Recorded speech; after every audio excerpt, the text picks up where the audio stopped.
Hello, everyone, and welcome back to the Sanderlanche podcast. This week we are doing the Lost Metal, chapters 58 through to 64. In these chapters, we've got our two stories. We've got Marisai down in the fake town confronting Entrone, who unfortunately does not die. And after she and her friends capture him, they hold the line against the Men of Red and Gold using Kelsia's stash of door. Meanwhile, Wax and Wayne, over beers, they figure out where the bomb is. And Wax just absolutely massacres his way up the tower where it is. He's got a grenade launcher and he's just absolutely pulverizing everything that comes in his path. And then when they get to the top, Wayne rolls a natural 20 on persuasion and convinces the rest of the guards to just leave. And it ends on Wax and Wayne spotting Dumad and Gertruda and preparing for another fight. So, I'm Dak, and with me this week is Jamie, Joe, and Data. So buckle the fuck up. The Sanderlanche is well and truly underway.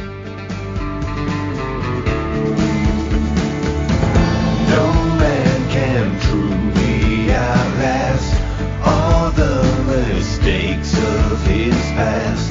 There's no haven here for me that's safe from my memories. But when your borrowed time is through, I'll be with you.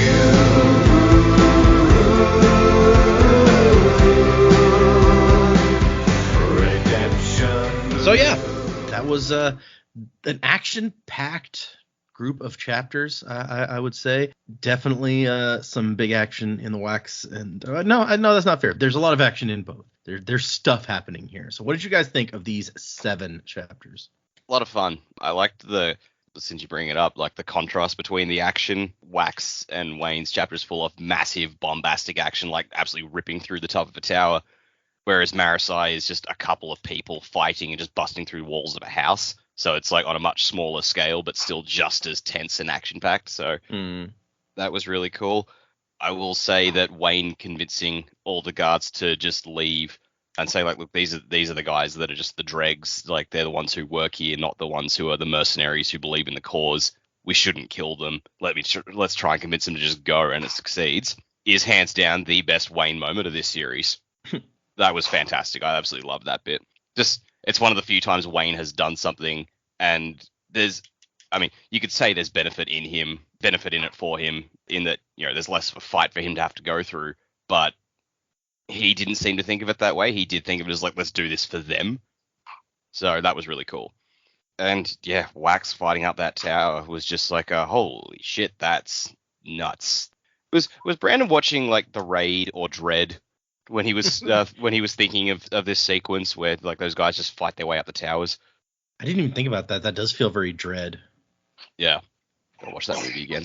But yeah, no, just like some of the best action from Era 2 in this section, I would say.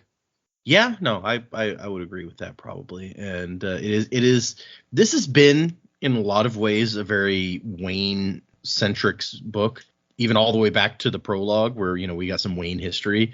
So I agree that this is one of Wayne's best moments in that section, where he gets to show kind of like who he is and who he has become, which is a big part of the first chapter that we read, is discussing like, who Wayne is now versus back then. Yeah. Yeah, I agree. I thought that moment with Wayne was fantastic. It was a really nice contrast to Wax's like, oh, well, now I'm the sword. That's what I'm going to do. I'm going to do exactly what Harmony needs me to do. And Wayne's like, dude, they don't all have to die. Let's just let's give them an option. If we can not do that, that would be great. So I thought that was really good. Yeah, the stuff with Marisai and the people in the community as well. It's really cool to have seen them sort of fight back there and how they did it. And I like that it came back to just burn it all, like much like the Adium, burn all the Adium. That was pretty cool. I did think like the confrontation with Entrone was pretty good as well. But yeah, definitely, I think the Wax and Wayne stuff was really the highlight of this section of chapters. I'm disappointed we didn't get Steris again, but that's okay, because I'm sure she'll turn up somewhere. Has to. Yeah, it's been a while. Well, at least it's two weeks that we haven't. Yeah, and I mean, it was, I think it was 8 chapters last time and 7 this time or something, so that's a lot of chapters that we've gone. Yeah. Keen to see what happens next, though. There's not a lot of book left. It's true. We have very, very little. I think let's take a look. 1, 2, 3, 4, 5, 6, 7, 8, 9. There are 10 chapters left, and then the 7 epilogues. So I like.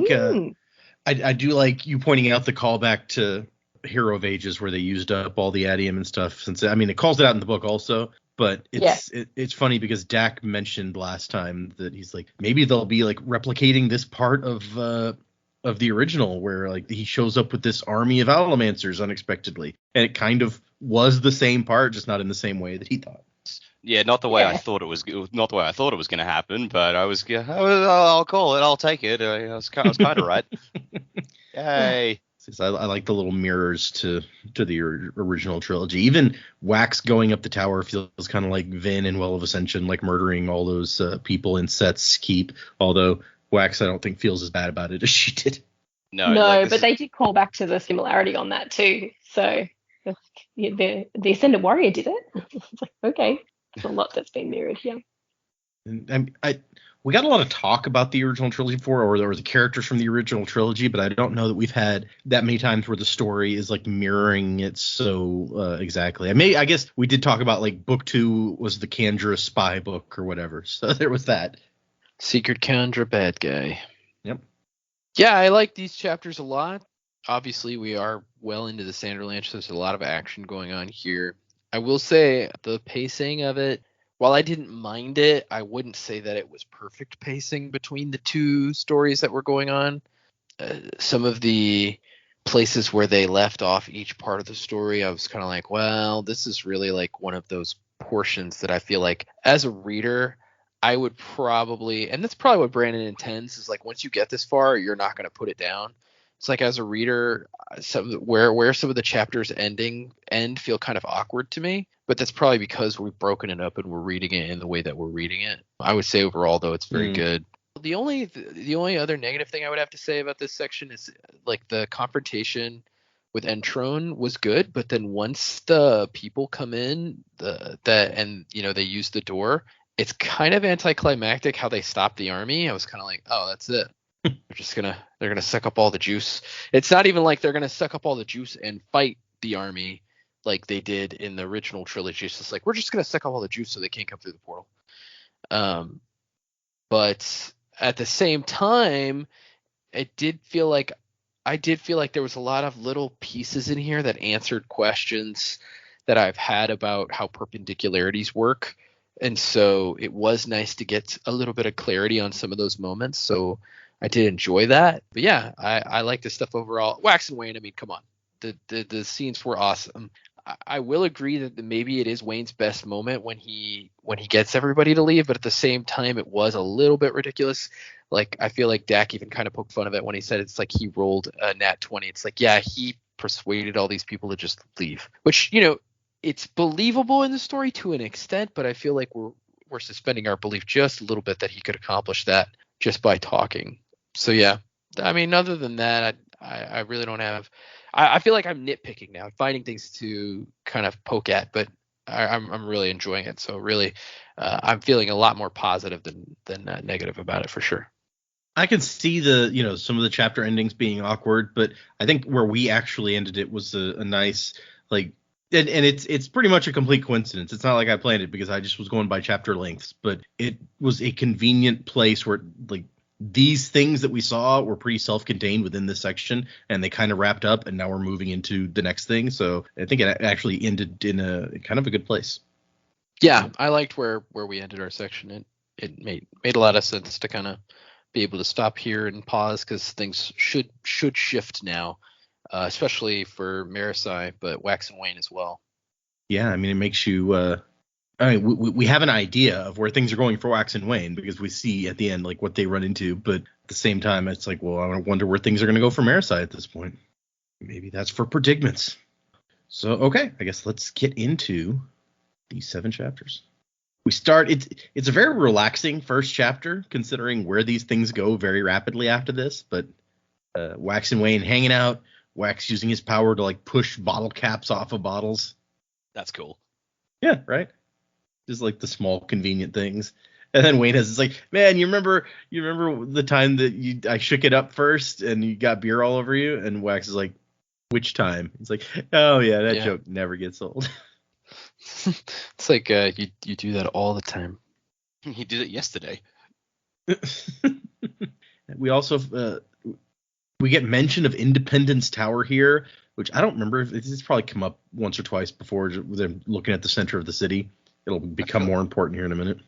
I feel like it has. We just haven't really paid too much attention to it. Yeah. Oh, and they nicknamed it the Shaw after Credit Shaw, and I was like, why? Why would you do that? Like, Yeah, I don't know. When he said that, I was kind of like, who looked fondly upon that place and was like, let's name it that. Like none of you lived there. None of your ancestors lived there. They lived in fear of it. right? Didn't they kind of change their view on the Lord Ruler?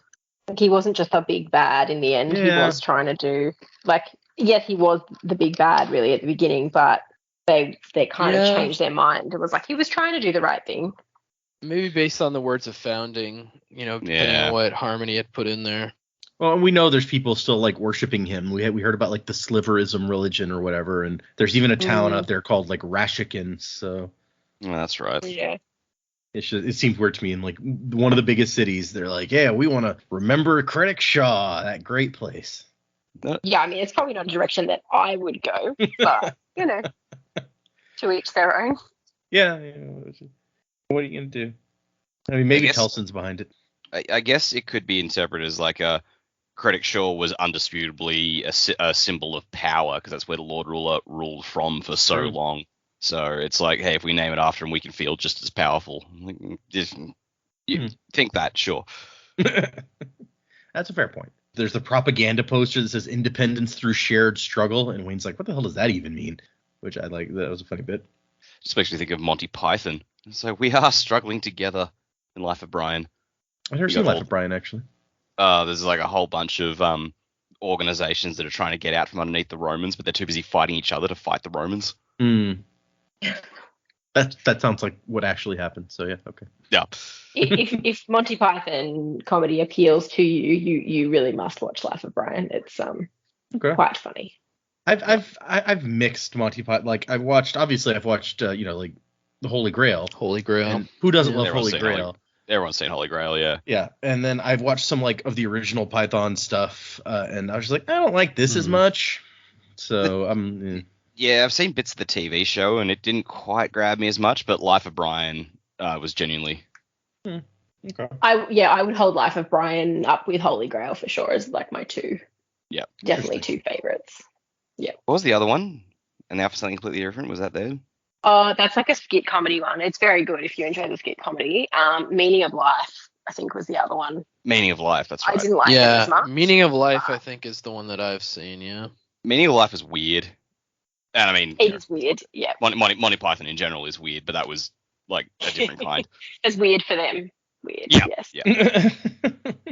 The only thing I remember of like their sketch comedy is the dead parrot one, because I find that funny, but also whenever we were in high school and someone needed like a quick like little play thing to do, that was like one of the favorites that people always went to.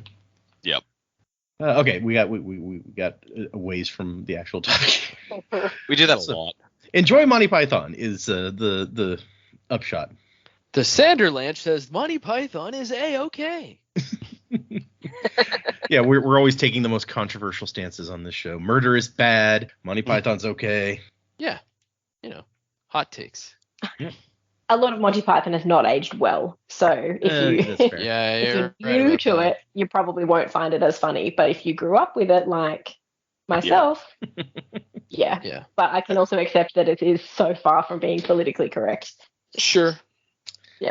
That's a lot of comedy in general. Is Yeah. comedy, Yeah. comedy doesn't age as well as some other forms of entertainment. Yeah, if you want to go watch some sitcoms from the 70s from the US, you might be surprised what you Yeah. hear and what All you in see. All in the Family was horrible, even when I was Oh, yeah. when I was a kid watching it on Nick at Night. Like, oh Yeah, this it's is- bad. Anyways, so yeah, we get Wax says that Wayne has to talk to him. He got him a beer. That's the rule. And Wayne's like, damn it, he knows the rules. So he makes Wayne actually get into what's bothering him, and he's just like, I've been working my whole life trying to get forgiveness for the thing that I did, and I don't think that I ever can. And Wax is like, I mean, yeah, you can't. Like, there's nothing that you can do to bring him back to life. But Wax takes this position. It's like, you don't need forgiveness. You're no longer the person who did that. That guy is dead. And I don't know that the principle of like how he's using this to get Wayne to feel a certain way about it. And I agree with that for the most part. I don't know that I agree. It's like, no, you're not that person anymore. So you don't need to like feel ways about what that person did. Yeah, I mean, I get his point. It's like you did a bad thing once, and that doesn't have to define your entire life. You can try and do better, and I agree with that. But yes, there's layers to this. Yeah, and like he's like, I mean, you know, if you had the chance right now, would you like shoot a guy for his wallet or whatever? And Wayne's like, no, of course not. He's like, well, see, there you go. Yeah, I don't know that the logic is super sound here, but at the same time, like I understand Wax is like speaking from his perspective. Wax knows that he is not the same person that he was 7 years ago, and he gets to the point. He gets to his point, you know, here in just a minute. He says like, you're the reason that like I changed and grew and became like where I am now, and I'm really happy with who I am now. I'm not concerned with the mistakes I made in the past anymore, which is all well and fine for Wax to say, but you know, and I know he's trying to help a friend out here, but it's not necessarily, I guess in this moment, what you could say is they're both obviously human. Like they both have their own perspectives on what's happened, and Wax is trying to help Wayne by using his perspective here, but his perspective is not, you know, it's not 100% correct either. So it's really just two people trying to figure out how to work through the problems that Wayne is having, which, you know, it's a nice moment because we're not always, you know, when you're trying to help a friend out, you may not always say a thing that's 100% true, but you're saying something that from your perspective you mean and you want to help that person. So yeah, it's like you feel your friend deserves to get back on his feet and feel a bit better about himself. So you say you say what you got to. Yeah, you say how you feel. So, yeah, exactly. Wax does say one thing that I agree with a bit more, and that I think is in general a better point, where he's like the whole purpose of our system is that to give people this chance to change. He's like, if you're not allowed to change to become someone new and better, then we may as well shoot somebody the first time he does anything wrong, because, you know, who cares? And I was like, okay, well, that I agree with. That's the whole point of the justice system. So 100%. Yeah. Minority Report and stuff, you know? It's like, yeah, no way. Oh, that's a good movie. I haven't watched in a long time. And then I burned down a building today, and not one of the ones you're supposed to burn down, like a school. And Wax starts to go on to and then he's like, wait, you're not supposed to burn down schools, Wayne. Let me back this up. Hold on. I was in a train of thought, but then the school thing popped in. That's not cool, man. And Wade has his theory that they make so many schools because so they can be burned down and make kids happy. Which is so ridiculous. Sure, I love it. Sure. Oh man. Okay, so yes, he kind of convinces Wayne more or less, because on some level, Wayne is like, I mean, I trust Wax. Wax knows stuff, so maybe he's right. And I also like the thing about, he's like, you know, sometimes like some of the things he's saying, you could take it as just being a platitudes, just the kind of stuff that people say. But Wax isn't the kind of person who just says stuff. He means things when he says them.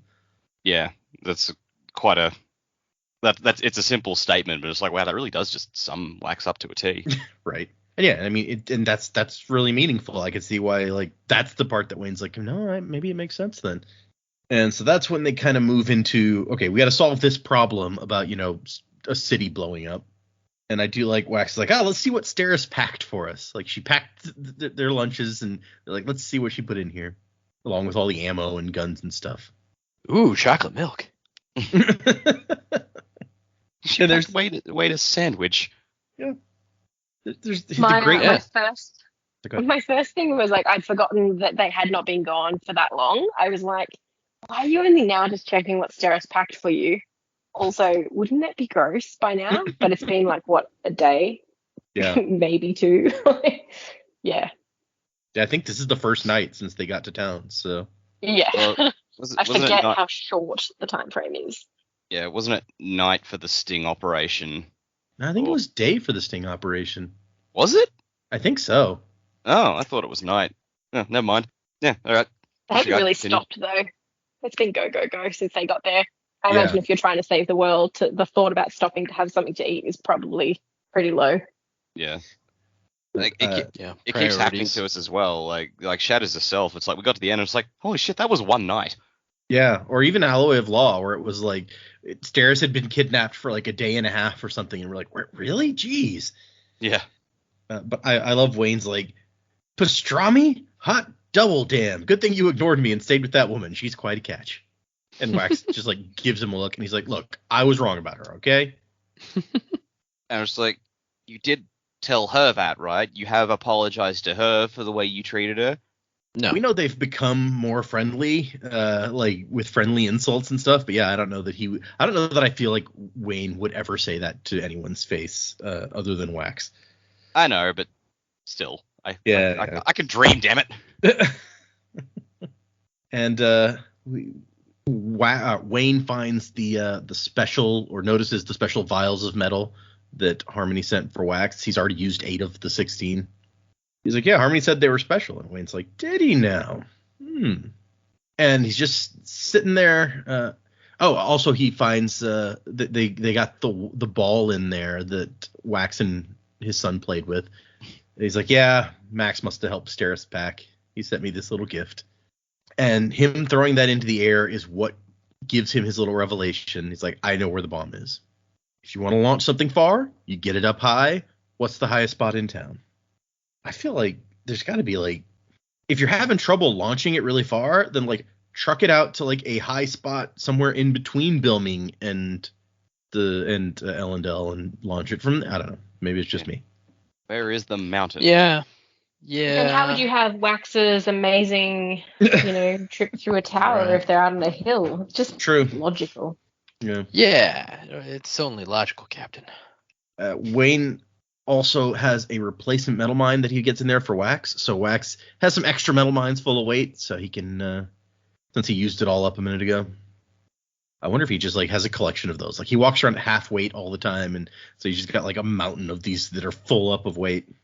And then Wayne is like, oh, if that's where the rocket is, that's the Mesa. What Mesa? From my mom's story. Instead of arguing once again, Wax is just like, yeah, okay, I can see it. Just amazed at no point Wax just goes, tell me the story. Right? We don't have time for that. We don't have. Yeah, I was to say we don't have time for stories.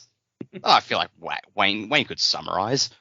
I mean, he's been banging on about it for like, they were down the sewers. He's like, oh, this is the canyon, and Wax is like, the fuck are you talking about? So he's brought it up enough. It's true. Wait, did you say that Wayne can summarize? I don't feel like that's in his like wheelhouse. He's a fast talker. I feel like he could. Whether or not he would is another matter, but he could. Okay, yeah, fair point. And then at the bottom of the bag, there is a box, a wooden box, which I feel like this must have been heavy. And it's like, oh, Steris packed it. Which I was so disappointed in that earlier part of the book where he's just like, the most like destructive weapon ever. Nah, I'm not going to take that. And I don't know that I even thought about it enough for it to occur to me that clearly that's placed in there so that we will see it later. I was just like, oh. Chekhov will have words with you. Yeah. Right, exactly. Well, it's like a literal Chekhov's gun. I mean, if they didn't ever have it in the story, since this is the last story, it would kind of be like, well, that was dumb. Yeah, right. Editor's note, do we need this here? Brandon, yes. Wax says, we just call it the big gun. Like, he's got such creative names, like the Steel Survivor and the Vindication or whatever, and he's like, this is just the big gun. This makes me think of Hellboy. I'm gonna get me big baby. And so Wayne does not have much healing left, enough for a bullet or two. So he's like, okay, I want you to stand back. I'm gonna do what Harmony sent me to do. And then Wax gets like a final little speech in here about like, maybe what we're supposed to do is what Marisai has been talking about all this time. Like, we need to change the way things work so that not as many people end up in these situations. So he's like, would you have killed that guy if you hadn't fallen in with the Plank Boys after your mom died? And Wayne's like, no, definitely not. And he's like, okay, see, everybody that we fight has, or nearly everybody that we fight has a story like that. If they hadn't been in these bad situations in the first place, they probably wouldn't have ended up where they are. I was expecting Wayne to just go like, oh, what about, I don't know, Ape Manton? And Wax go, oh no, that guy was fucked. It's like, what about Miles? It's like, yeah, he was just crazy. I don't know what to tell you. It's like yeah, most of them could have wound up better if they had better circumstances. But every so often you get one who was just like, no, that guy was just a crackpot to start with. Right, yeah. And then Wax quotes him from the first book where he's like, you're meant to be helping people. It's what you do. And Wayne's like, was that a quote? It's like, yeah, that's what you said to me. Like back, like this moment that convinced me that I needed to get back in this fight. It was super important for me. And Wayne's like, he's you like, remember that shit that I say? Yeah, exactly. And he's like, pah, listening to me. Might as well write the stuff I say on a plaque or something. Like, if you're going to remember you're meant to be helping people, then also remember, ain't no fella who regretted giving it one extra shake, but you can bet every guy has regretted giving it one too few. And Wayne, okay. Yeah. I mean, look, he's not wrong. Right. And so that I love this little reflective chapter with these two buddies. It was very nice. Although, once again, it contributes to the feeling that one or both of them will not make it out of the book. Then we cut to Marisai, who they're taking her to the set's headquarters to the mansion where Entrone lives down here. And she's kind of offended by how big it is. She senses the resentment from everybody else. He's like, you should have been smart enough to keep it modest. The man's ego apparently demanded something ostentatious. Which, yeah, I buy that. I think that we conclude that there's actually a reason why it's so big, because they're going to have the portal in there, but still, I think she's probably right. And in here, she finds, she picks the lock, gets into the house, finds some radio equipment, and she's like, oh, this is like how, or she finds a person with the radio equipment, and she's like, this is how they talk to the towns? And the woman's like, yes. Okay, turn it on. And we find out that her plan is she's trying to trick Entrone into saying something over the radio that will give him away. And then Entrone has his villain line of like, I told you, gentlemen, the rat we've been hunting doesn't hide in the dark. Wait long enough and it will come to you. Rude. Shocking no one, Entrone doesn't know how rats work. Yeah. It's like, dude, have you ever actually seen a rat? And then so she does her whole like, I'm the police, put down your weapons or whatever. It's Entrone's side in a long-suffering way, like a man who had just been given a bedtime ultimatum by his 3-year-old. And so her response is she just shoots one of the guards. Like, all right, I gave you a shot. And then she's like, are you really going to kill all these people? And then she almost gets caught with her own trick. A bodyguard sneaks around just to the other side of the wall near her and pops up a slow time bubble. And she just manages to not get caught in it. Are you really going to kill all these people? Yeah. Oh, well, you can't. Because I'm here. I don't want to explode. Sorry. The hero of Canton, the man they call Jane.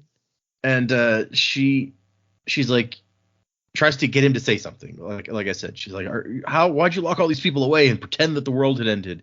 Wax and Wayne have stopped the missile. Ellendale is safe, blah, blah, blah. And he starts, like, that's nonsense, of course.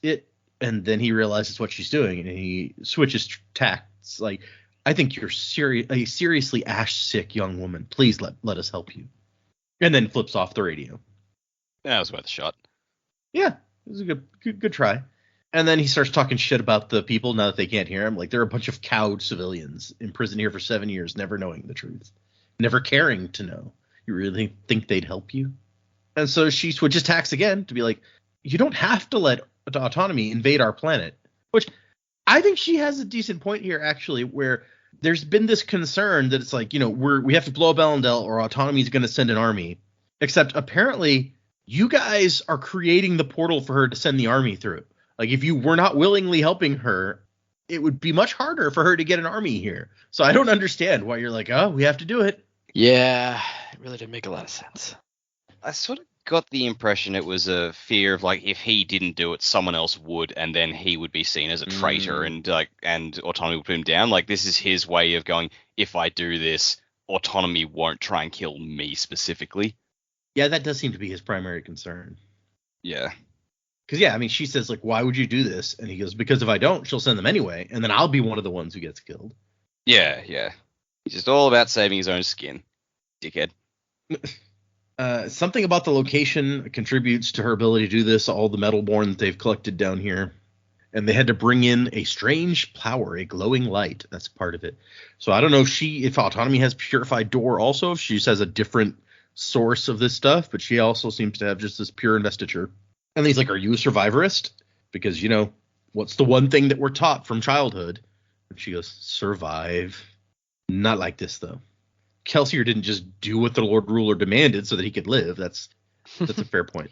We said not like this. I'm just thinking of the Matrix. It's like, damn you, Cypher. Yeah, I went the same place. And I like for Entrone, it's a matter of just the interpretation of scripture. He's like, okay, yeah, I mean, you interpret it how you want, but I feel like he's telling me I need to survive. Sounds like a good Protestant. It's like, nah, it's the way I think it is. That's what the scripture says.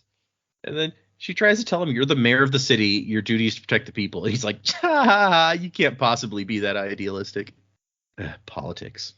Politicians. We saw this all. I mean, not that anyone is surprised that Entrone feels that way, but it's like we saw the same thing with the people back in Ellendale, where they have the exact same outlook, basically, where we protect ourselves first and screw everybody else.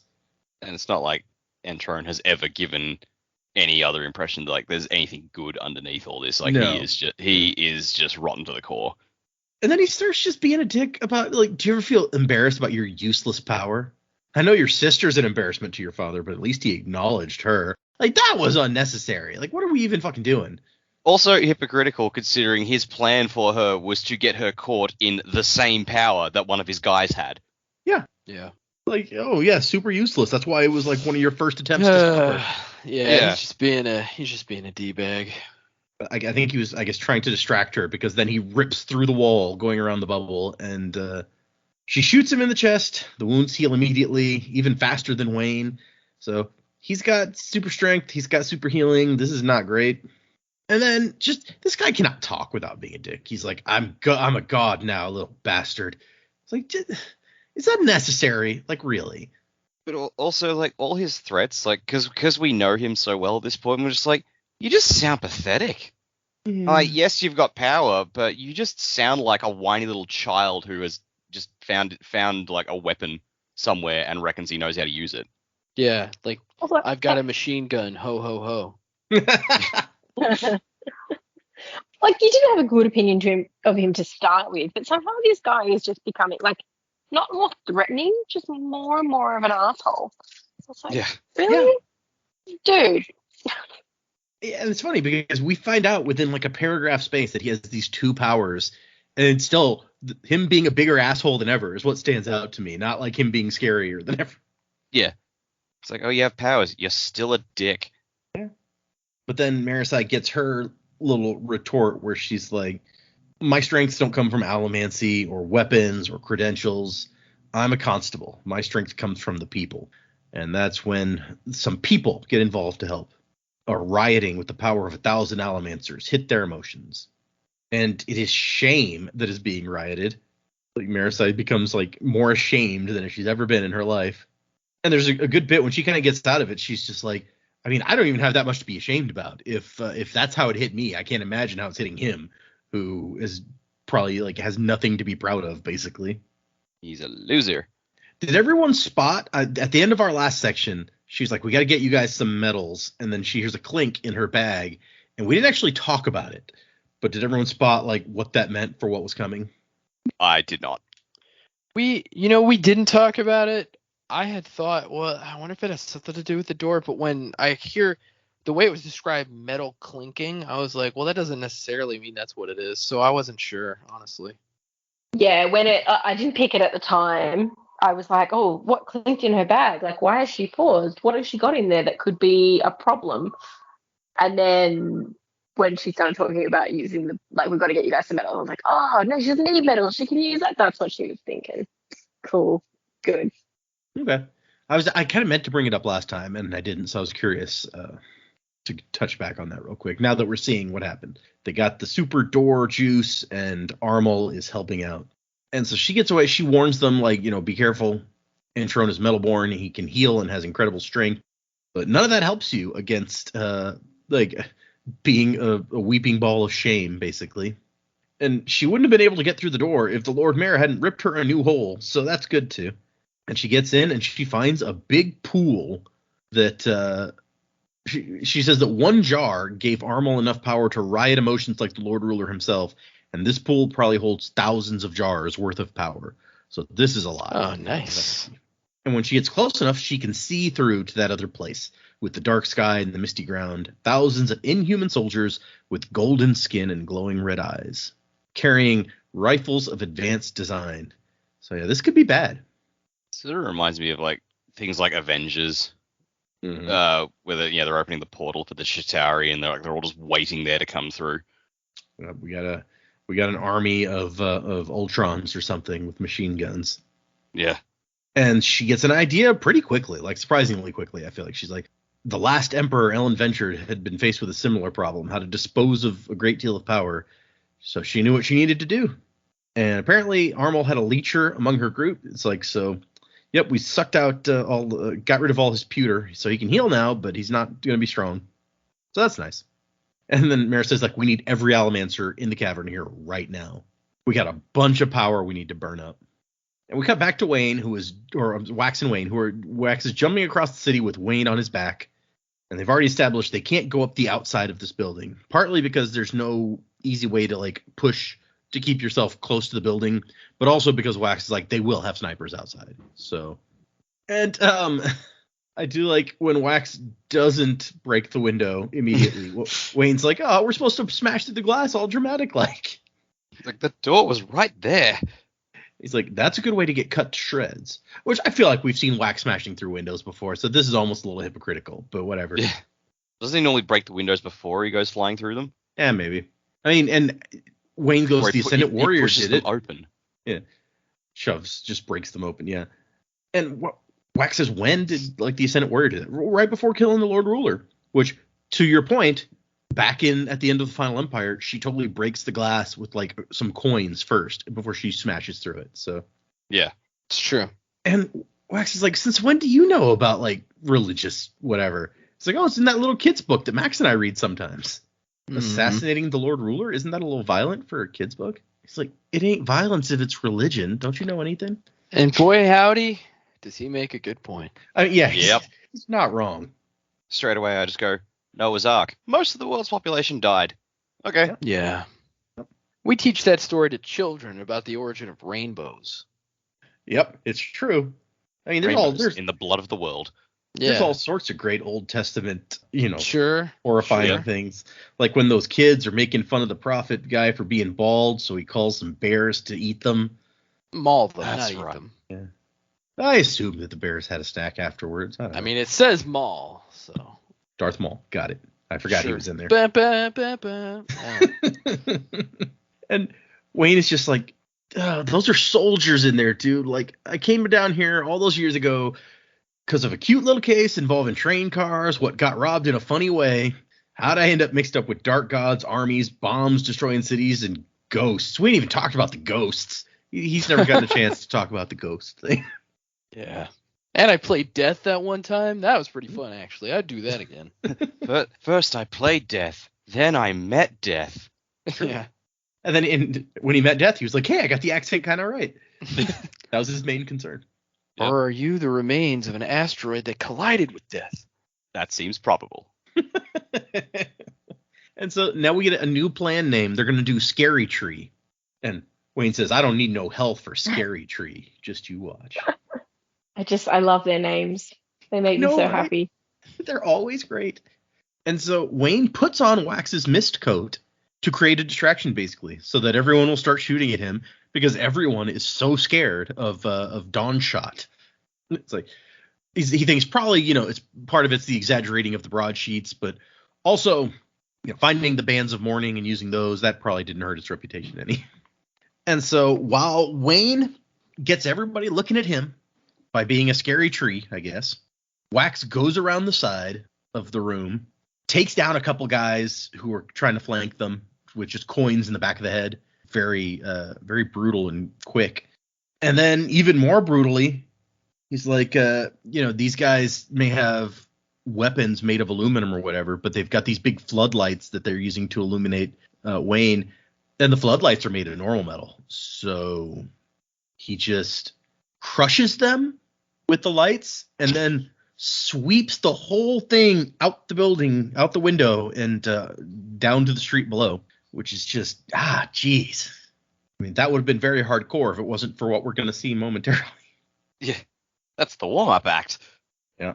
And Wayne used his power, his allomancy, to avoid getting shot with any bullets, although the mist coat did take a few. It's like, how'd you not get shot? By not being where the bullets was, obviously. And so they're going to go up the staircase on the inside of the building. And Wax is like, you hang back. I'm going to do what Harmony sent me to do. And so we find out that this gun... I'm sorry, first he has a conversation. He puts in his earring and has a quick conversation with his sister. She says, you should have left the city. And he goes, I'm here to clean up our family's mess. And she says, oh, very dramatic. And he's telling her, don't make me do this. And she just belittles him, still the frightened child. Can't see beyond your own limited mindset. I'm going to become something incredible. And he says, I'll see you dead first. My mind immediately went to, like, Wax doesn't have the information for it, but it's like, you're still a frightened child. You can't see beyond your own mindset. You work with Entrone. It's true, guys. Anyway, I get the impression that Entrone and Telsin don't like each other that much, so she probably wouldn't yeah, disagree. True. I'll see you dead first, but you won't see me, because you'll be dead. And she's very condescending, like, you're 30 floors away from me, and I have hundreds of soldiers from the hidden guard between us. Very dramatic.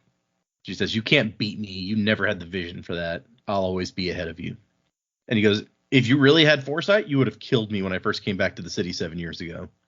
And he gets rid of his earring. And it's like, all right, time for Harmony's sword to do his job. Here's where we find out that the big gun is basically a grenade launcher, but they're grenades made for like maximum shrapnel. So that even if nobody has metal up there, or if they're all using aluminum or whatever, he's bringing his own metal that he can push around. Those that it didn't kill, it would outline. And so he does this thing, which I won't get into all that many details, but it's like he shoots a grenade up, kills a bunch of people, pushes himself up, and he kind of does this thing all the way up the building where he's like kind of bouncing. Like he goes up, kills some people, comes back down a little bit, goes back up, and just is gradually making his way upward, exploding people with grenades. And then the people that don't get killed with the grenades, they've got, like, if they've got wooden shields or whatever that catch some of the debris, he can then use that metal to push them down the staircase or into other people or whatever. He became destruction incarnate. For to worship Harmony was not only to worship preservation, but also to worship ruin. Which that's an interesting perspective that I hadn't really considered, I guess. It's pretty metal. Yeah, makes sense. Ruin. Plaintiff. And so, like, there's spots where they've got wooden shields and furniture set up to block the way. It's like, yeah, that doesn't stop me. Heavy as a truck sometimes, light as a bullet others. Using allomancy that made the stairwell tremble. The concrete was reinforced with steel, which he could sense and use. Which I don't know if we've ever seen him like push that strongly, where he's like pushing on rebar inside concrete. That's crazy. It's pretty impressive. Yeah. He pushes in an alloy of law. He like pushes down a whole building, doesn't he? He uses his weight. Like he gets really heavy, and then he pushes on like the nails in the floorboards to like, crush the whole like thing down. It's a good point. Well, I'm actually wondering. He says like numerous times like he's using the steel faster than he expected. I'm just like, is that a Duralumin hint? Could be. Like, is he burning Duralumin in these vials without realizing it? And he's like, man, I am on fire today. And so like that's the hint. It's like he's got more powers than he realizes. Jamie's the one on the lookout for possible Mistborn signs. Did you pick up on the same thing? I did think about that, and I have another thought as well, but we're not there yet. Okay, fair enough. And Wax is kind of thinking at Harmony, like, did you know this was coming? Is this why you brought me back? And then also, don't ask me to do this again. This wasn't an adventure. It was a massacre. Find yourself another sword. You don't know how this feels, he says out loud. And then as in reply, he's given a distinct impression, like a memory, implanted in his head of an exhausted, overwhelmed man lying broken on an ashen street in front of a shattered city gate, surrounded by death. Yep. Seized himself. It's like, think about who you're talking to, buddy. Apparently Wax doesn't know the stories real well from the old days, so he didn't read the words of founding. I don't know. It seems like he should have, right? Got like that's a very. It's like I was mortal once too, buddy. Yeah, and not just that. He's like, I have been in situations where I had to slaughter people. Although it was cold loss for him, but still. Yeah, and that was the day I lost my beloved. Also true. Which Wax has also lost, although he had to personally kill her twice, so that was a little bit worse probably. Yeah. And so, yeah, Wax basically just slaughters his way up this tower, killing these hundreds of people that she had waiting from the hidden guard, her elite soldiers that she had prepared to stop him. Which we talked, you guys talked about how Wayne convincing these guys to leave was kind of like crazy. But after 2 guys have killed like 300 people on their way up here, I wouldn't be interested in standing up against them. Oh yeah, no, I bought that completely. Just like like these are the guys who like they're just employed as security guards. They're not like seasoned fighters, and they've just watched like all these other seasoned fighters go down in as long as it takes to say it. Just like they just absolutely slaughtered their way through them. Like, yeah, you know what? I'm not about fighting you guys. That's was it Iron Man 3? Like Tony Stark points his weapon at the guy, and the guy just goes, "Honestly, I hate working here. They're so weird," and runs away. Yep, exactly. That would be me 100%. Yep.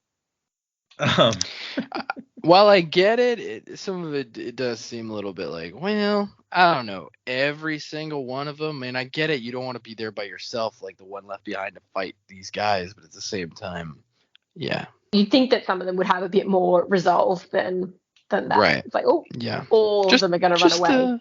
Just a tad, just a little bit.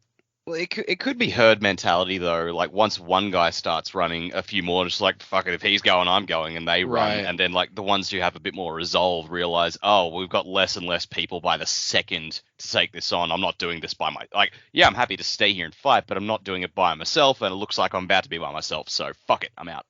Yeah. I'm surprised that the entire hidden guard, like she said, there's 30 floors of dudes between me and you. Once he's gone up through 29 of those floors, if I'm like part of this elite guard, I'm just like, yeah, I think I'm out. It's like it's one of those Batman situations. Like when you're the 12th goon in line after he's taken out the first 11. Like, do you really think that you're going to be the one to put him down? I did like that in Arkham games sometimes, where it would be like the last guy was like, no, I'm cool, man, and then he would run away. I guess the thing there is especially for some of those goons, it's like now is Batman going to put me in traction, or am I going to go report to the Joker that I failed? That's a fair point, yeah. I don't know how Telson is on her Joker torture, but I was gonna say even when they reach the top and they run into not Wayne and not Wax, I'm like, guys, these two have already beaten you like twice, and then do you know what just happened? Maybe this is. I understand you were designed for this fight or whatever, but come on. But even Wayne is shocked. He's like, mate, I'm wow. Which that about sums it up. Yeah. He's just like, I don't think they want anymore, man. Just let's go. And so this is where he senses that there's more people down this last hallway, basically. But these guys actually have metal weapons, they have zippers and keys, uniforms. These are security officers, not those soldiers. But he's gonna go down and kill them. And Wayne says, no, this is the other guys. Yeah, these ones ain't into it. And Wax is like, well, yeah, but I mean, we have to get down there because Telson could launch the rocket any second. And Wayne's just like, okay. But then he starts yelling, and he gives him a speech like, I know you're just trying to make a living. You don't know anything about cities being destroyed and dark gods and all that weird shit. Yeah, you're just Matthew McConaughey. You're just living, It's like, that's his brand. That's you guys. You're all Matthew McConaughey's, but you're not as handsome. So just throw down your weapons and just leave. He's like, you don't have to do this. To hell with what you said you'd do. You're in the wrong spot and you know it.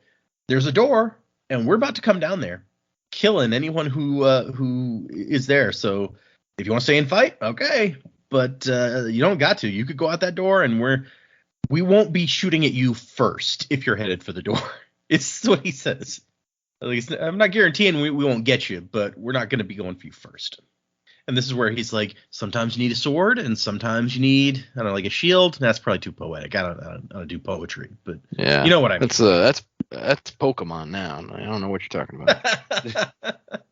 And then, yeah, they all leave. I'm like, all right. And he says that a couple of them like hang back a little more. Like maybe they're the ones in charge of the group and supposed to be like keeping them in the fight.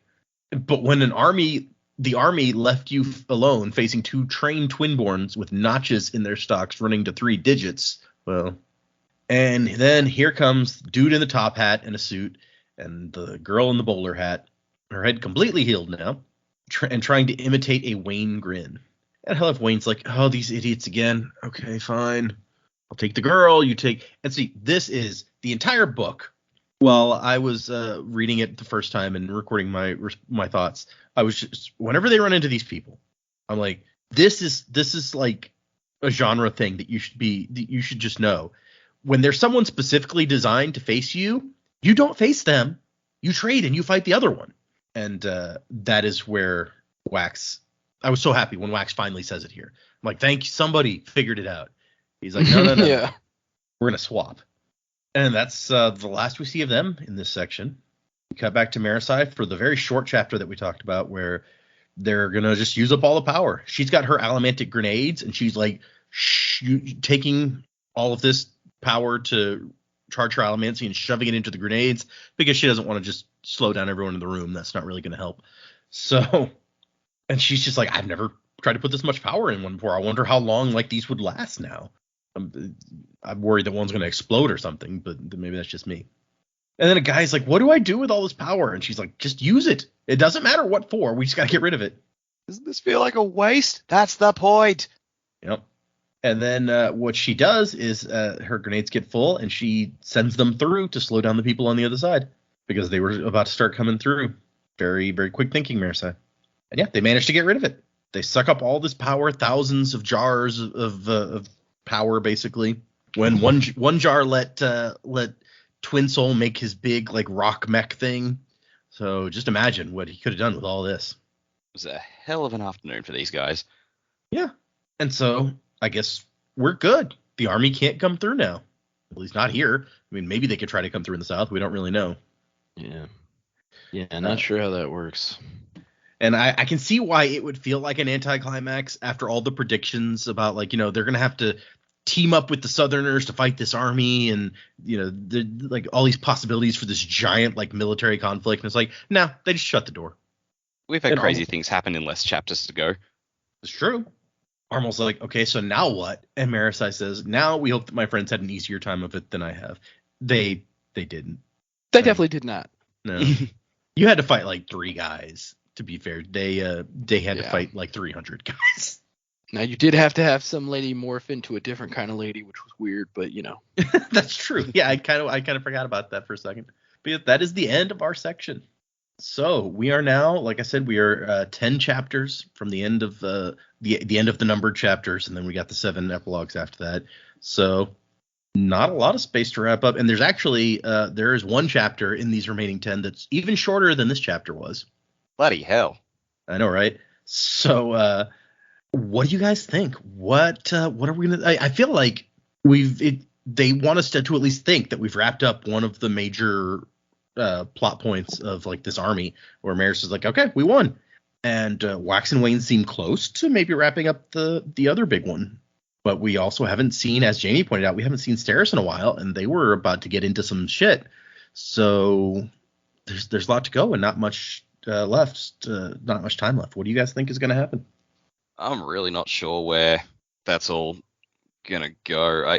I'm still focused on small stuff. Like I think I still am hanging out for Gertrude to turn out to be the daughter of the woman. And now that Wax is about to fight her, I get the feeling Wax will figure it out. And like he's just like, well, do I make the choice to tell Wayne or not? So Wayne may never learn that fact. Because I feel like Wax is just like, Wax is not holding back. He's killing a lot of people in his path, so he's probably going to do likewise to this girl. Like he'll, maybe use his misty powers to rip out her metal mines or her spikes, and then she can't heal, and it's like, all right, see ya, shove off building. I don't know how. They're really leaning heavily on Wayne not making it out, so it's like, is this fight with Doomhard where he's finally going to bite it? Then it'll be Wax alone to go and face Telson. But not really sure. I've still got a lot of predictions holding on from the last time. I still think Ambassador Dahl has Max, but Mhm. who knows how that's going to go. And I don't think we've seen the last of the army. I think Autonomy's still going to have some reserve way of getting the red and gold through, maybe from the south, maybe with Dahl's help. Okay. But yeah, I don't have a lot new because I'm just sort of just like, whoa, that was a ride. Wasn't it though? You had the idea before about like, you know, this very dramatic moment where they're in the middle of a fight and she reveals to Wayne who she is. And now you got me. It's like, it's a very different sort of story if what you say is right. And it's like, we find out, like, Wax figures out that she's this person, and then just she dies and he elects never to tell Wayne. Like, that's also very dramatic, but it's a very different sort of thing. That's real. That has some potential. Yeah, it's like, you know, Wax to be like, you know, we just finally got him out of this funk. I need him to keep doing better, so it's best not to just dredge that up. Mm-hmm. Or maybe he feels like, you know, Wayne is my friend. I've trusted him with other stuff over the past. I need to trust him with this. Maybe he does tell him, and Wayne just sort of takes on board what Wax has said and said, I can't be held responsible for her choices after all this. Yeah. So yeah, I don't know. There's a lot of ways it could go with that. That'd be a very enlightened perspective for Wayne to take. It's like, I can't hold myself responsible for her choices. That but a bit, you know, be like just a way for it to show that he has taken on board what Wax said to him. Mm-hmm. No, I like that. Yeah, that would be a very concrete moment for us to get, like, this character development for Wayne. Yeah. Either way, really, like the dramatic reveal in the middle of the fight where he does find out, or him never finding out, and that's also, that would be like a very different character thing for Wax, even to like want to keep this secret. Yeah, and it's like, I'm not sure if he would. It might even be like, if they both survive the fight, he might, you know, not tell him until like it's all over. Because I mean, you don't need to spring that on your buddy when they're about to go fight or like fight a god. True. Yep. Not the best moment for that. Predicaments. Okay, so I'm gonna go with that. I think we have seen the last of the army for this book. Okay. Proper. So maybe in the epilogues we might see something come back about them, because I think this is maybe Mistborn's introduction to the portals. Maybe Wayne goes through, or maybe Marasai becomes that if she joins the Ghost Hunters? Ghost Bloods. I like Ghost Hunters. That's great. I was like, Ghost Hunters?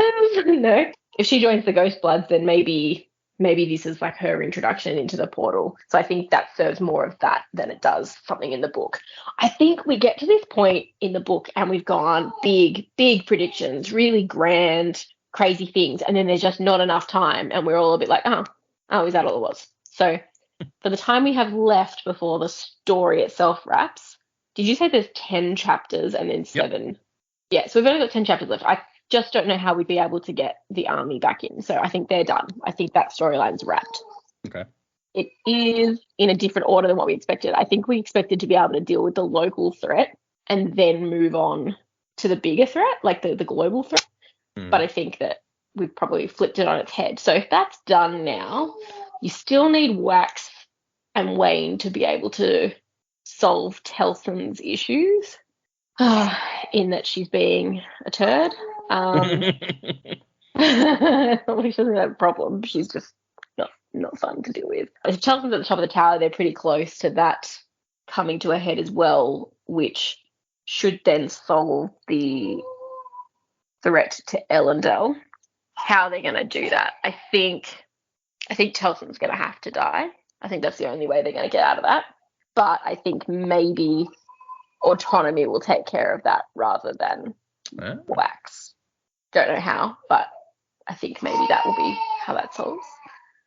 And then like the war with the Malwish, I don't really know where that's going to come back in here. I feel like the bands have to come back somehow. I feel like I would be unsatisfied if we didn't still see Kelsia, like in person, not just over a Skype call. I don't know how he would fit back in. Maybe that's also an epilogue thing. I don't think we'll see this world destroyed again. I think they can't really do that to Scadrial again. Doesn't really make sense. I think Harmony will remain in, governance of Scadrial. Wax and Wayne, I think it's because I don't want either of them to die, but I think I'm going to go with neither of them going to die, but they will be separated. So whether it's one of them's on another planet or something, their paths are going to go in different directions because it feels very much goodbye between these two. But I can't tell if it feels like goodbye or it's just Wayne's growth. I don't know. It's too much growth for Wayne to do, I think. It's a rapid series. My main thing about Wax with the powers. So I'm still going with yes, he's going to be a Mistborn. They addressed the pouch and then they addressed that the one at the end was different. He hasn't got there yet. So I don't know what powers that's going to give him. They said it had a red stopper though, which makes me think that maybe he's got Trellian in there. Is that, I don't know if that's possible. I don't know what that would do. I mean, we're looking at different types of investiture crossing over worlds. They're using the door to fuel allomancy. So another form of investiture could also fuel that. Or it could just be that Harmony had to choose a colour and went with red. I don't know. I do think that, yes, the Duralumin's probably a thing there. I also thought the wound to his arm might have been more substantial than what he would normally think, but maybe he's just able to, if he's got some pewter, to be able to, is it pewter would help you? Yeah, pewter would help you not notice it at least, yeah. Yeah, and I thought maybe he was able to deal with that a little bit better. So I don't know whether he's being sort of force-fed little bits that he doesn't even know he's burning, and then maybe the end one will be the big hitter. I don't know. But yes, I still think I think I'm on the right path there. I'm going to stick with my guns. To be honest, it's too late in the book now to change my mind. Yeah, so. I can't change it now. Yeah. Interesting. I do like that you took the opposite position to Dax. So he's like, we're going to see this army again. And you're like, yeah, I don't know that we're going to see this army again. So one of you probably is right. So we got that going. Yeah, go ahead, flip that coin. Yeah. I mean, look, isn't it more fun if we're not all on the same side? Yeah, exactly. People can root for one person or another. Are drawn. Yeah, the battle lines over this battle. Yeah, it's weird because when I first read through the book, I honestly, they've brought up several times the special vials and the one with, like you said, with like the red on top that's like, drink this one last. And my first time I was just like, I don't know what that is. I'm not gonna waste too much thought thinking about it. But the way that it gets brought up again here, and not only brought up, but like Wayne takes a special notice of like, oh, you have these special vials. Oh, interesting. And so that I feel like he brings up that it's special, but he also brings up that these aren't the usual metals, so they must have a different appearance as well. Or at least they're not his usual vials, I think is what he says. So maybe it's just like a different glass maybe bottle or something. Could be. I don't know if we've ever really thought of it, but would investiture, like I guess raw investiture, much like what was in those jars, would that also fuel ferrochemy? Because I know that that's like net zero.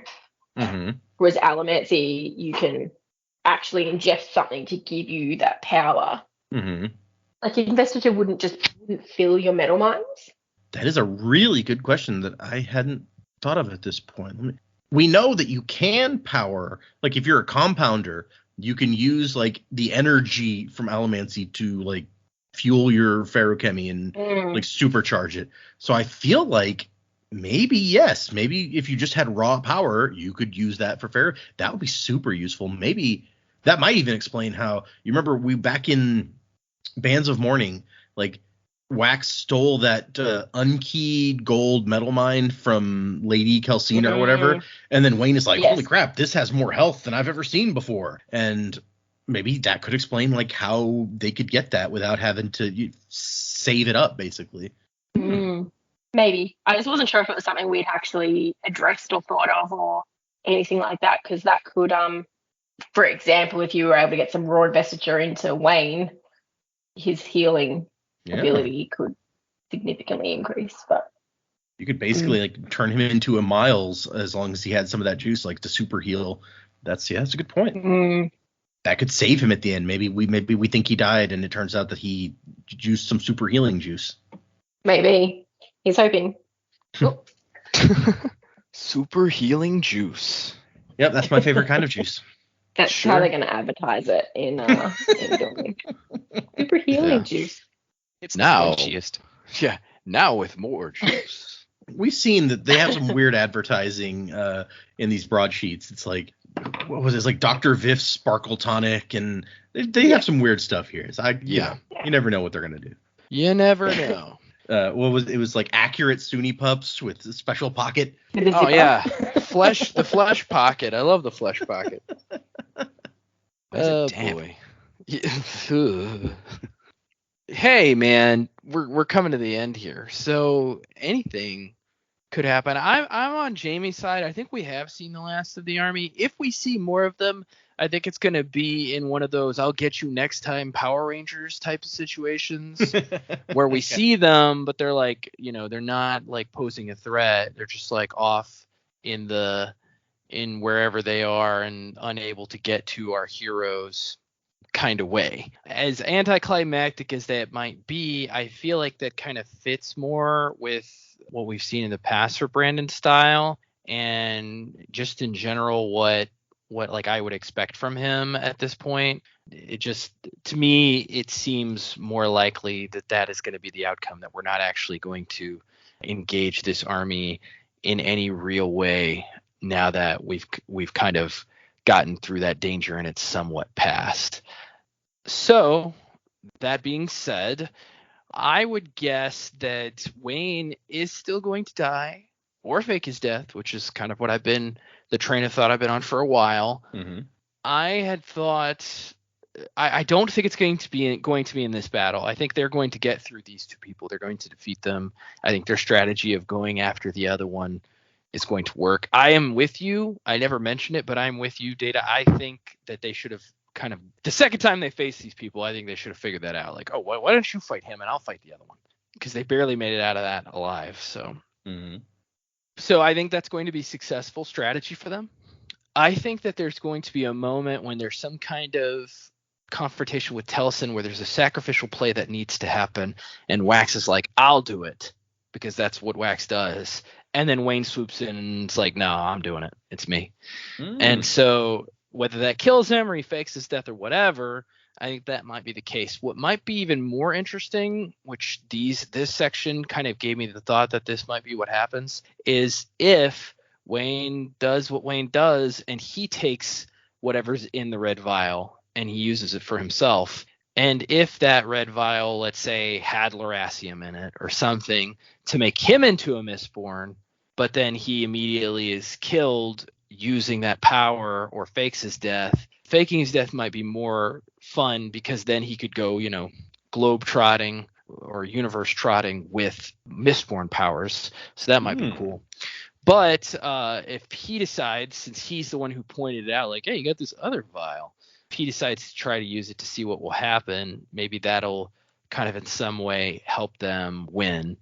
And so that's kind of where my brain's going with this. I don't know what the confrontation with Telson's going to be like. I don't know at the point when they get there if she's going to put up like the fight herself. I almost wonder if like Autonomy tries to kind of take her over and fight them.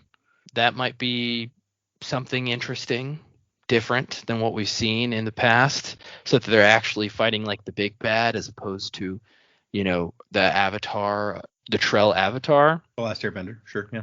Yeah, sure. Avatar Last Airbender. No, yeah. The Trell Avatar, instead of fighting that Avatar, they're actually fighting Autonomy. Might be fun. So that's another possibility that I'm thinking might happen. Other than that, I don't know how exactly this is going to end. I assume they're going to stop the bomb and Elendel will not be blown up. That's on my radar for sure. I almost wonder if we're not going to get any, if we don't get any conclusion with Dahl. Like if maybe in the epilogue or something they'll mention something about him, but I could almost see Brandon leaving an unconcluded story with the South, just kind of in this limbo up in the air situation with what's going on with the neighbors to the South.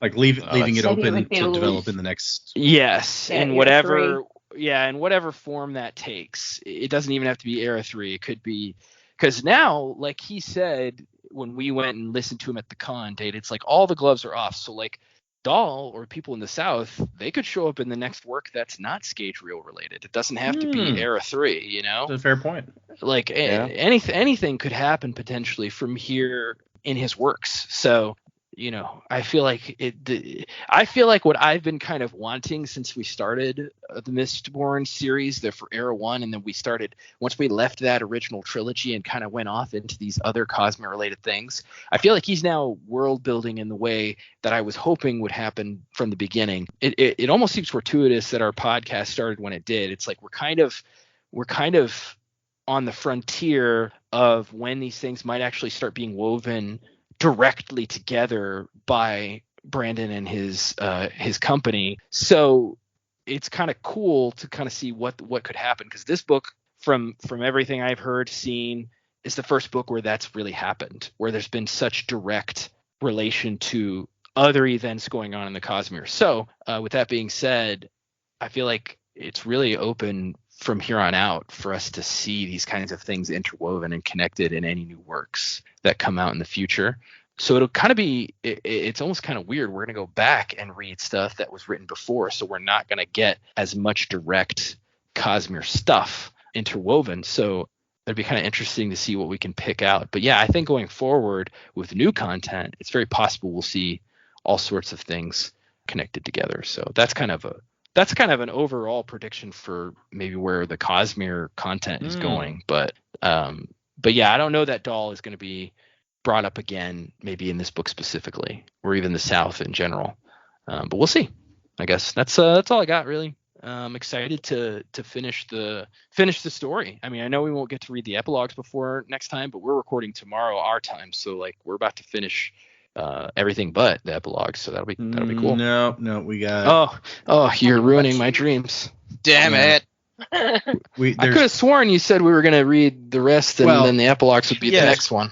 There's like 3 total episodes left, and so what I was saying previously was like we're gonna read the next 6 chapters for next time, and then we'll record, and then I'll be gone for however long, and you guys will be able to read the stuff after that up to the epilogues. Because that'll be for the next episode. Right. Gotcha. Okay. But like six chapters, you said? Yeah, we're gonna do 6 chapters next time, and then the time after that we're gonna do 4 chapters and the first epilogue. So. Gotcha. But one thing that Joe said, just I don't know why it struck me as really funny, but the way that you said it's like Wayne was gonna drink the vial just to see what it does, and I have this picture of them being like in the middle of a fight or like this important dialogue, or the world's about to end, and Wax turns and just sees Wayne like drinking his vial. He's like, "What are you doing?" And he's like, "Well, I wanted to know what it was. I thought like God gave me this super important ultra special vial of metal," and Wayne just like jacks it and drinks it for the hell of it. That just is very funny to me. Sure, like that's a Wayne thing to do. But like he looks down, it's like, what did he put in place of the vial? And he's got like a hip flask full of the best whiskey, and Wayne said, "It's the only fair trade I can think of." Yeah, that'd be fair, right? No, I think like it'd be better if Wax didn't turn around and see Wayne drinking the vial. He like he and Telson are having this like confrontation, and everything, and all of a sudden you just hear Wayne just go wee and just fly through and knock Telson over. Okay, yeah, that'd be better. Yeah. And then like That'd be classic. And then there's a scene from Wayne's perspective of him meeting Harmony, and Harmony's like, "What the fuck, dude?" Wax Is reaches that for his right? metal vials, and he finds a bottle of log shine that Wayne left there. Damn it, Wayne. It was also an interesting idea that you had about like, Jamie's been talking about we've got to have a Mistborn, and her theory has been for a while that it's Wax. What if at the last moment it was like, oh no, Wayne's actually going to be the Mistborn, and it's going to be for like 5 minutes, but he's going to be the Mistborn in this book. Sure, why not? That would be unexpected at the It's very gonna be least, cool. I would say. Yeah. Yeah. Now I just really want that wee. Wee. Yeah, that'd be good. Okay, that was I like some of that. Do you especially what your big Cosmere ideas? That's I can't confirm or deny whether we're going to see some more major crossover type stuff in the stuff we have left to read, but you have some interesting ideas about what we could see going forward. So well, just based on the con, which I don't know what the last work that came out, main work, Cosmere work that came out before this, but just based on stuff that I heard at the con and what he said himself, it sounded like this was the most like direct crossover that he's ever done. The last one was Stormlight 4. It may have been. Hold on, Brandon Sanderson bibliography. Let me look at it real quick, and I'll be able to tell you. Dude, you sounded like James Spader. He's like Brandon Sanderson. James Spader has one of the coolest voices, so I'm fine with that. I true. take that full time. And he's just like, there are no strings on the Cosmere. So let's see. Before the Lost Metal, that's not Cosmere. No. A bunch of non-Cosmere stuff. Yeah, Rhythm of War. Stormlight 4 was the last thing to come out. Cosmere before the Lost Metal. What year? What year was that? Rhythm of War was 2020. Oh, so that's not that long ago. Because I remember we talked about it when it came out. I don't know if it was in one of the emails, but like when we were doing the first or second book that we were doing. But people were talking about how Stormlight 4 is finally out, and then he can go back to Era 2 of Mistborn or something. Yeah, or something like that. 2021 had 5 different things that he released, but none of them were Cosmere. So, Jesus Christ. Yeah, I mean, several of these are like novellas. Like he released 3 novellas, 1 novel, and 1 audio novel, which I still haven't read because they said maybe it'll come out like in an ebook version eventually, but I can't do audio, and this was released exclusively as an audio thing. And so I was like, oh, well, maybe someday I'll read that. Anyway, sorry. So may as well get into, as I mentioned, for next time, 6 chapters, 65 through 70. And that will bring us very, very close to the end of this book. We are currently at 80%. So we got a fifth of the book left for all of the remaining excitement. Beyond that, we have 1 email, 1 review, and 1 new patron. So it's very spread out. Wow. To the email first. The email is from Brandon, who you may recall. Well, you made the same joke the first time Brandon emailed. Yeah. In, so, I'll continue to make the same joke. Previously, Brandon had emailed that he was, I think, reading Well of Ascension, and he was listening to the podcast as he was going. So he's like, someday I'll hear my email. So this email, the subject is finally arrived at my email. Hello again, Data, Dak, Jamie, and Joe. I was listening to the 120th episode of the Sanderlanche today, and I finally heard Data read my email. I sent it while reading Well of Ascension and forgot about sending it entirely. I was listening to you read emails, and I was like, wait a second, I wrote that one. I was very amused when the gang immediately assumed I was Brandon Sanderson when you said Brandon was emailing in. To answer your questions, which I'm sure you've forgotten because you're like 2 months ahead of me, I have still been following along with every episode and have been following the reading order you provided for new Cosmere Knots. I'm almost done Bands of Mourning now, and I still absolutely love your show to supplement my reading. I love these books and the Cosmere so far, but none of my friends want to read them, so listening to your show is the next best thing. I'm slightly dreading when I catch up because I won't have a surplus of episodes, but I will definitely still be tuning in every week. Don't want to drag on, so I'll say that you guys are awesome. Thank you for sacrificing some of your time each week to make the show. Wasn't to the time of next, Colo, Brandon, and then in parentheses, from Vermont, by the way. So that's cool. I've never been to Vermont. I've never been to Vermont either. Me either, if that's Jamie, the most extensively traveled in the U.S. of the show. So yeah, if she hasn't been there, you know. Yeah. What, if any, places have you been to in the U.S., Jamie? I don't know that we've talked about that. That's true. So we flew over for a wedding in Memphis, and we were 7 days from departing Sydney to arriving back in Sydney, almost to the hour. That is how much time I have spent in the US. Well, we've been to Hawaii as well. We've been to Hawaii. Yeah. So there you go. That's the 2 places. Which islands did you go to in Hawaii? We only were Oahu. on Oahu. Oh yeah, that's a good one. Yeah. It was fantastic. If we had more time or more money after getting married, we probably would have done more. Yeah. I've never been to Tennessee, so that's cool. You guys have been somewhere in the U.S. that I've never been. I've been a couple times. Yeah. I don't know if you or I have been to more states, Data. Probably you, because I remember you took like a train across the U.S. one time. I did do that thing. I've done that too. Visited many fun places. Yeah. The train's fun if you have lots of free time. Sure. Yeah, I got so much reading done. Yeah. Right? Jack and I were talking the other day about when would be a good time, like in our life, to come across to the US. So hopefully we're still recording the Sanderlanche by the time we actually get over there, and we'll sit down and all do one together. That would be fun. It's yeah. That'd be fun. I was just considering because I'm going to Australia. Still, this plan is still that I will be going in February. So I was thinking about. Oh, it's less than a year now.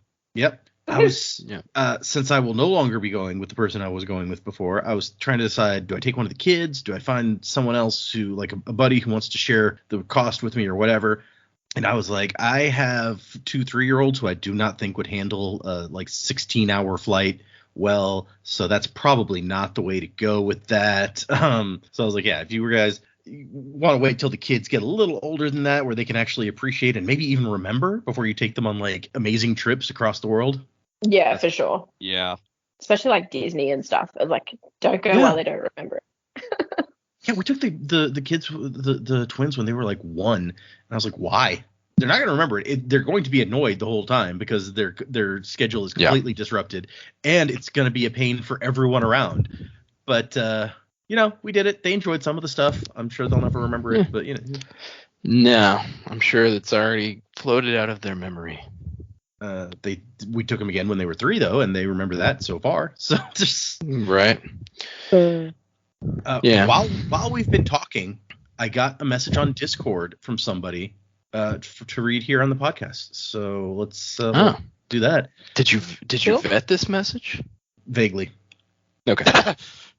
I was trying to stay involved in the conversation while also skimming this. So we'll see if I missed anything horrible as I go through here. So this is from Matthias. You skimmed it. Yeah. Yeah. It says, hello, Data, and then in parentheses, and Dak, Joe, and Jamie. This isn't exactly an email, but I hope it will do. Call me Matthias. I'm a relatively recent listener, only having picked up the podcast around mid-October 2022. I was looking for a good Sander cast for the run-up to the release of The Lost Metal, and I've binged through your entire back catalog at the present. And yes, Joe, I'm aware that I have engaged in a crazy and possibly unhelpful level of podcast binge. Do I call people out for that? I don't feel like I do. No, it's usually me because I'm just like, where do you people have the time?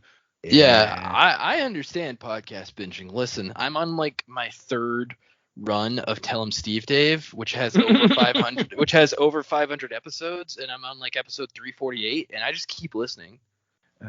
Let's see. A little bit about myself and the Cosmere. I discovered and read through the whole Cosmere in 2019. It was an amazing experience that I wish I could recreate. I'm lucky enough to work in a library, so I can not only get my hands on any new release, but I can also get them first with the possibility to peek at them before they are properly released. So I was fortunate enough to learn about spoilers and other spoilers in The Lost Metal before almost anyone else, which felt pretty darn cool. And in preparation for y'all covering White Sand, I asked one of the librarians at work to make sure we got the whole set, so I'll be ready to read along too. Oh, nice. Yeah, right? I'm also connected deeply to another fandom. I'm a huge fan of the Redwall series by Brian Jacques, or pronounced Jakes. It's where I got my moniker from, and it's been a huge part of my life since 2000. In that time, it has been amazing to see the level of investment that can come from a fandom, and not just the Cosmere or Redwall, but those are two specific that have some insanely dedicated and creative people in them, and I'm proud to be a part of both. I think that will do for now. I look forward to listening to all of you as you journey through the Cosmere. May the destination never be fully reached. Knights wasing to the time of next. Como. So thank you. Nice. Send me a message on Discord. That was that is another way that people can contact us if you like. I am join the Discord server, and I'm easy enough to find there. My title on the Discord server is the Sliver of Infinity, which somebody doesn't think highly of themselves. That's exactly what they said on the server when I picked that. But I was like, I want a cool. And then when I added a moderator, he got to be an Inquisitor. So the hierarchy works. Why are you setting yourself up as the bad guy? Because it's a cool name. Nothing about Data? Like the coolest Data title loves bad guys. Well, that's fair too. Yep. Okay, so then we have a review. This review is titled "The Best Sanderson Podcast!" ! Data, Dak, and Jamie and Joe all have great personalities, and together makes for a hilarious podcast. Add in the fact that they are talking about Sanderson epics at least 70% of the time. Asterisk. And it makes that's generous. Yeah, I know, right? And it makes the best Yeah. podcast for a Sanderson fan. And then we get what the asterisk is the review has a footnote. The other 30% of the time is consumed mostly by hilarious and entertaining deviations, oftentimes originating from an obscure reference to Futurama made by one of the gang. Sure. And this 5-star review was left by Mist Chemist 420. Miss Chemist 420, what a lovely review. You're a soother. Such a soothing review. There you go. And then we have one new patron at the misting level, and it is Daniel 4D. Let's see. Daniel 4D. What faring power to give to you, my friend? How about we do one of my personal favorites, at least in title, is well, now I can't remember it. It's the one that stores heat. What's it called? Fire Soul. Fire Soul. Yeah, that's it. That's one of my favorite names. When you said this is one of my favorite names, I knew what was coming. I was like, I got you. Fire Soul. You store heat. People like to hang out with you. You're like one of those werewolves in Twilight. They just, people like to touch the heatness of your body or whatever. It's got weird. I'm gonna stop talking now. Yeah, a little bit. Okay, so thank you, patrons. Thank you, people who leave reviews, who send emails. If you'd like to send us an email, the address is thesanderlanche@gmail.com. You can find us on Instagram and Twitter and Facebook and Patreon, where I just today uploaded, but it has not yet actually gone up, the video of me opening the second box to arrive. Technically box number 3 of the Year of Sanderson, the March box, which was the Cytoverse box. Joe helped me film that one. So special guest star Joe. If you want to see what's in that box and don't want to look on YouTube for all the many videos that are completely free of other people opening the box, then feel free to join the Patreon and check it out. Yeah, watch as our hands open box. Yeah. It was some great hand modeling, if I do say so myself. It's true. Also, you could see my socks at some random points because I wasn't wearing shoes, and I was just like, hey, look, there's like my Optimus Prime socks. Wow. Who doesn't like a nice pair of Optimus Prime socks? Oh, gosh. But yeah, so all those places. Also on Patreon, I've been posting. We're in the middle of Tress of the Emerald Sea as I post my reactions as I read through for the first time. So that's the kind of stuff on there if you're interested. Music by Miracle of Sound. Throw that out there. As I said, for next time, we're doing 6 more chapters. Then we will do 4 chapters and 1 epilogue, and then we're going to finish the book out with the final 6 epilogues. At which point we will be moving into White Sand. So I'm excited to finish this book, to get into some new planets. We're not coming back to Scadrial for a while. Spoiler. This is the last Scadrial thing that's been released, yeah? Yeah, this is the what I've said to you before is this is the last Mistborn thing to be released. I could be pulling a Brandon and like there's a secret something else on Scadrial that we pop back to, but sure. I will at least say that we will not be back on Scadrial for quite some time. Yeah, maybe there's some Ghost Blood action that happens on Scadrial that we'll read. That seems like the kind of thing that we might read. See, that seems like it would make a good short story, right? Like some what Kelsier's doing. Well, that'd be like Secret History number 2 is what Kelsier's been up to while we're not looking. Yeah. Secret History 2, Ghost Blood Boogaloo. Ghost Blood. What's a not a synonym, but like something else, like instead of Secret History, secret current affairs. The Secret Files of Kelsier. The Kelsier. The Kelsier Files. The Kelsier Justice Files. It's a file for KJS. KJS. You could just call it Another Secret History. That's true. You could do that. Another Secret History of Justice. If you plan to ever have more than 2, that would get confusing. Like, wait, is another after the second or third or fourth? Which one is it? True. No, the third one would be another Secret History. No, the third one would be There's Always Another Secret History. Oh my gosh! Yep. Yeah. Okay. Yep. Jack nailed it. Brandon, I know you listen to the show, obviously. If you don't go with that, then you've just missed out on the opportunity. Yeah. There's always another Secret History, The Death of Spook. That would be. I feel like that's got to be the story. Yeah, and it wasn't epic. He died in a gutter alone. It was great. Wow. Oh, Okay. it'd be great. You could do it as like it's a murder mystery. Spook, like it starts out Spook has been murdered, and Kelsey has got to like detective his way into figuring out who done it. And they're in Right. Spook's giant mansion. And Yeah. it has the conservatory and the billiard room and everything else. Yeah. But Kelsey's a shitty detective, so we would need we would need like a Gal Friday that was like way He just better. starts to like kill everybody because that's Kelsey's solution to the problems. He's like, they're all dead, so the murderer is clearly dead. And I'm the only murderer left. But it's like, because he's trying to do the detective thing, it's like, this man is dead. I need to talk to death. And he just walks in, he's like, hi, Bosch. Bosch is like, fuck off. Yeah, did you kill this guy? Your death. And he's like, for the last time, I'm not responsible for every death, despite what you... Okay. You know I'm not death. I'm your brother. What the hell? Not mutually exclusive. Sure. And Master's like, you met the last god who greets everyone who died. So who do you think you should be talking to? Oh, that's a good point. I say, fuck off. I do. I like that Say's reactions to Kelsey here is like, I'm so tired of you. It's just a running gag through the thing. Every time Kelsey pops through the door, it's like, hi, whoever. They're all just like, fuck off. Oh, gosh. So yes, if you're reading along, 6 more chapters for next time. Like I said, I'm going to be gone for a week, but hopefully that will be seamless for everybody else. That's why we're doubling up. We got lucky that in Australia there was a holiday, or I guess is it like an Australian Capital Territory holiday specifically? So there's a few different states that have this same day off, but it's all called different things in the different states. So gotcha. Yeah. That sounded like she was agreeing also. She's like, yeah. Yeah. Okay, so yes. Thanks everybody. We appreciate everyone who listens.